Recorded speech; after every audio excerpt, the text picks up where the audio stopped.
Elden Ring is real and it's coming out relatively soon! As long as it doesn't get delayed again, that is. Why should you be excited about From Software's latest soul-crushing tour through a hell of their own creation that's bound to induce stress nightmares? Well, I'm Jamie Latour, and I just so happen to have 5 reasons that you should be looking forward to Elden Ring.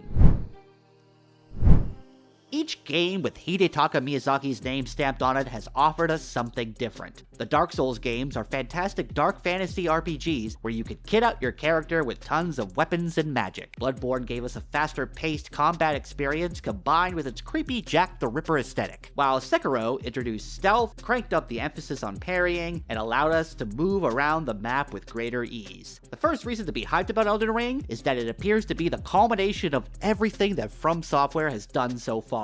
With all of From Software's best ideas wrapped up into one package, this could make Elden Ring their most fun game yet. Plus, there's a jump button. You can press a button, and your character will jump! You don't have to hold down the B button and then click the right thumbstick and pray. I'm just so happy about that. Then there's the world and lore of Elden Ring, which seems to have no connection to any of their other games, which is good. Don't get me wrong, I enjoyed digging through the item descriptions to learn about Gwyn's army and Orlando and who the furtive pygmy is as much as the next Dark Souls fan, which coincidentally is a topic I wrote an article about on the Gamer website that you can totally read after you watch this video. Hint hint. But now we get to experience a whole new world that's bound to be brimming with new lore nuggets for us to pick up. And there's the Pot Man. Don't you just love the Pot Man? He was on the Game Awards. Was Solaire on the Game Awards? No, so Pot Man is better.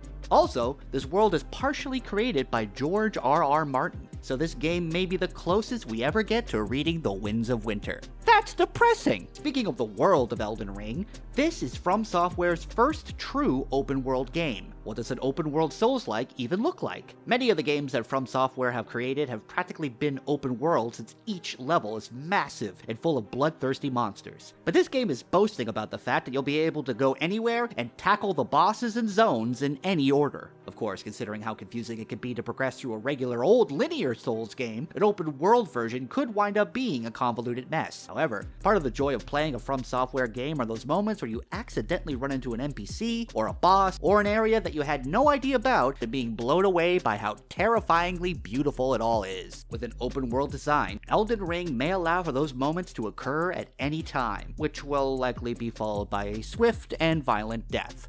Since Elden Ring is supposed to be quite large, you're gonna need an easy way to get around, and that's why this game has horses! Just what can your horse do? It can double jump. It can be shot into the air, one of these weird little air pocket things. There are even horse boss fights! So long, Skyrim, because it looks like Elden Ring is going to be the new go-to RPG for silly horse shenanigans. One last reason to get excited for Elden Ring is that co-op is back, baby! Sekiro lacked any kind of co-op functionality, and it was sorely missed by cowards like me. Yes, I can hear you hardcore Souls fans out there bragging about how you didn't need any help getting past Ludwig, or Sister Frieda, or Dark Eater Midir. But for those of us who are terrible at video games and may have spent days trying to beat that damn monkey in Sekiro, we like our Souls to be co-op. Playing with a friend or even friends in a From Software game is a special kind of experience as you both get to scream, "What the hell is that thing?" upon meeting a new boss together. Co-op play is back in Elden Ring, and while it'll undoubtedly be as complicated to set up as it has been in the past, I can't wait to join up with a friend so we can share our misery. These are just some of the reasons to be excited about Elden Ring, and there's bound to be plenty more. Stay tuned to the Gamer website and YouTube channel to see our coverage of this new soul-crushing masterpiece. Thanks for watching, and we can't wait to suffer with you in the lands between.